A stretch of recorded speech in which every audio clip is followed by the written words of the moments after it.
จระเข้สิมีแต่ปลาสลามจะปลาสลามมันกินมือรู้มันประเทศเรามีปลาสลาม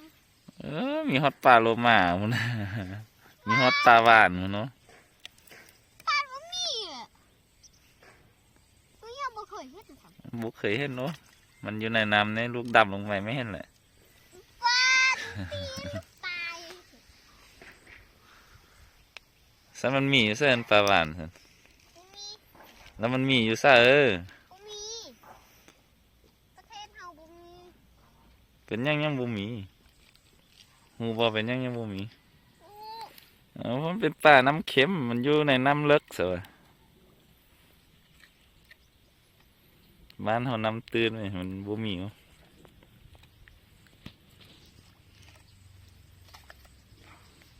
แต่ว่าลูกยันขี้เขว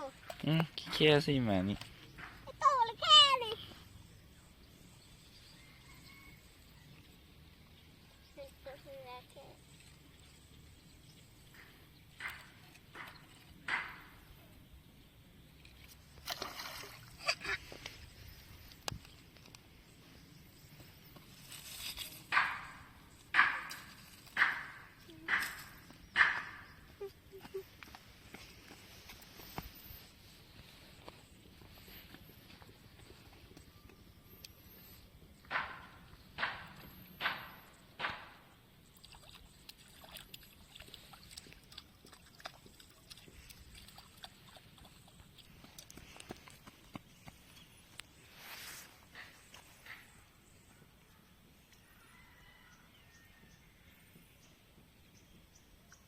ไป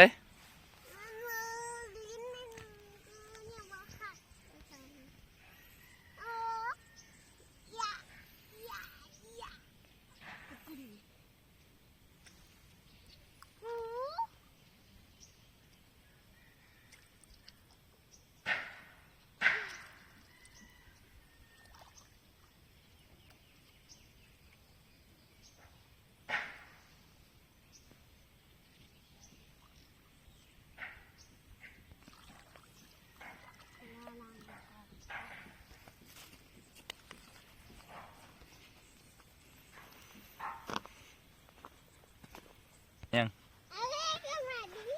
มาท่องเที่ยวเด้ออยู่นี่เงียบสงบเลยก็ปัดได้ยินเสียงเงินก็เลยไม่ได้มันนี่มีใครมาเลยนี่กับแม่กับน้อง แม่กับน้องไม่ใช่แล้วลูกได้สันน้องไปเรียนน้องไปเขาเรียนอันพ่อกับใครนั้นพักโรงเรียนพ่อยิ้มโบพักตีพอแท้พักลูกแท้โบพัก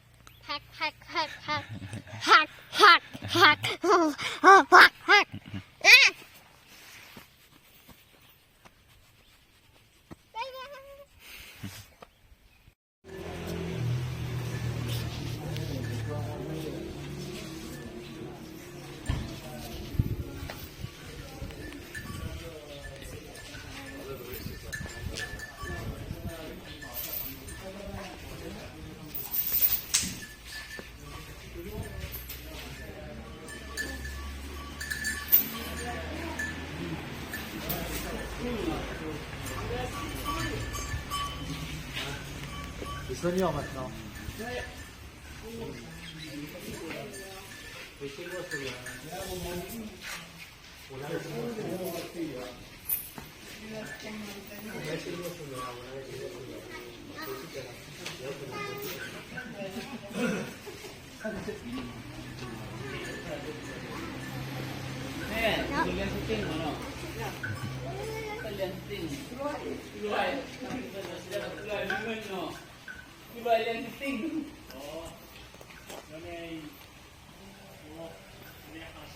Những tịch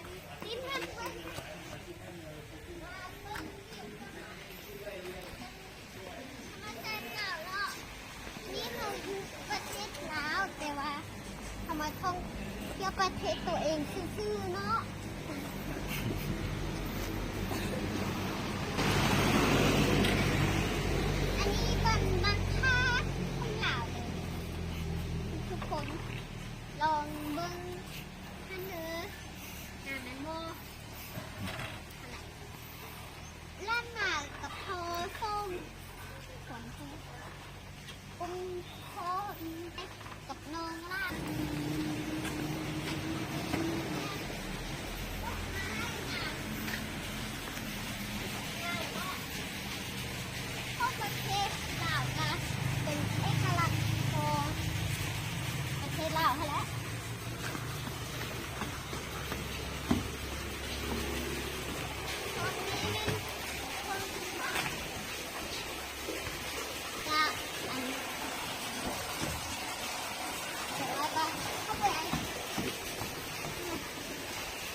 กระเบือต่อเนาะ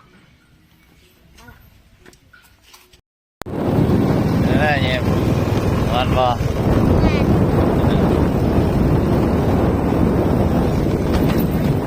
สิ่งหล่นๆเลยเห็นครับ